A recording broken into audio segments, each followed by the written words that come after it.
ఇదే జగిత్యాలకు సంబంధించినటువంటి అలిశెట్టి ప్రభాకర్ అని ఒక కవి ఉండేవాడు. ఆయన ఒక మాట చెప్పిండు, చీకట్లో జడుసుకుంటే ఒక చెట్టే నీ చుట్టూరా అరణ్యమై భయపెడుతుంది, గుండె అంటూ కలిగి ఉంటే గుండె ధైర్యం ఉంటే నీ వెంట అదే పెద్ద సైన్యమై నిలుస్తుంది అని చెప్పిండు ఆయన. ఇలా నా కళ్ళ ముందున్నటువంటి మీరు, మీతో రెండింతలు బయట రోడ్ల మీద ఉన్నటువంటి అశేషమైనటువంటి జీవన్ రెడ్డి గారి అభిమానులు, మీ అందరి ఆశీర్వాదంతో ఈరోజు జీవన్ రెడ్డి గారి చేరిక కరెక్ట్గా ఆయన గుండె ధైర్యం ఉన్నాడు కాబట్టి, ఉన్నట్టు నికాలస్గా మాట్లాడతాడు కాబట్టి ఇలా ఆయన నిర్ణయం తీసుకొని ఇంత పెద్ద సైన్యాన్ని తీసుకొని తెలంగాణ రాష్ట్ర భవిష్యత్ ప్రయోజనాల కోసం ఆయన బీఆర్ఎస్లో చేరిన విషయం మీ అందరికీ తెలుసు.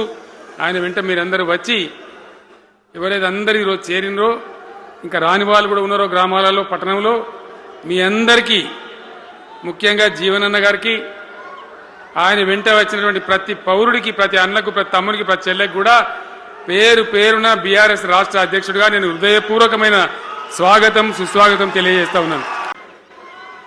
ఈ మధ్య వీళ్ళందరూ తయారైన కదా, ఎవరు అంటే సర్వేలు చేసి ఇస్తారు.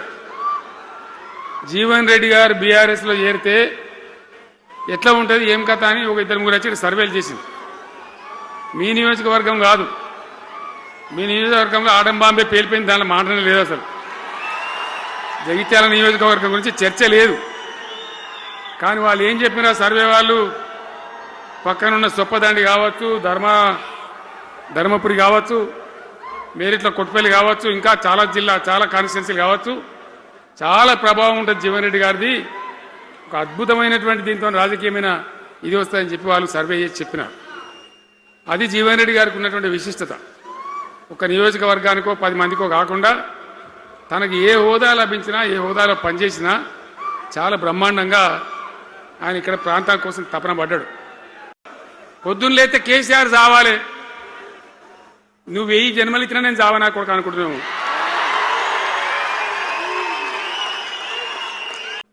ఇప్పుడు జగిత్యాల కేసీఆర్ సభ అంటే మళ్ళీ ఇలా పైసలు విడుదలన్నట్టు, రైతు బంధు రావాలంటే మళ్ళీ సభ పెట్టను అయింది, మూడో కిస్తీ రావాలంటే మళ్ళీ ఏమన్నా కేసీఆర్ సభ పెట్టాలి. ఇక అంతేనా? ఇది ప్రభుత్వమా? మిషన్ భగీరథ నీళ్ళు పుష్కలంగా రాలే?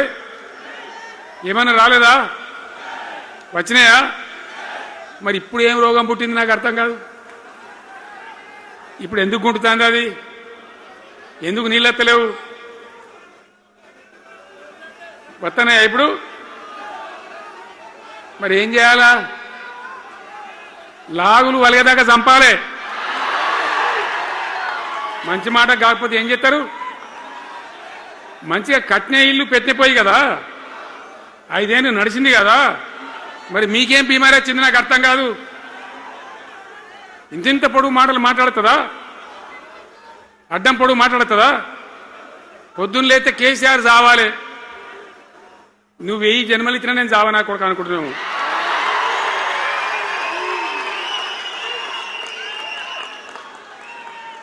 ముందుకు పోదాం. ఈ జగిత్యాల జైత్ర యాత్రనే మళ్ళీ మన రాజకీయ శక్తుల పునరేకీకరణ చేసుకుంటూ మనం విజయం సాధించే వైపుగా పోవాలి. తప్పక విజయం సాధించాలి. తెలంగాణ పునర్నిర్మాణ యజ్ఞం పునఃప్రారంభం కావాలి.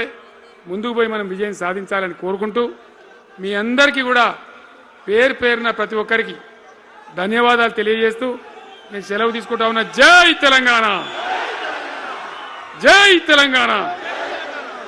సలవడని గట్టిగా చెప్పాలి. జై తెలంగాణ, జై తెలంగాణ. ధన్యవాదాలు.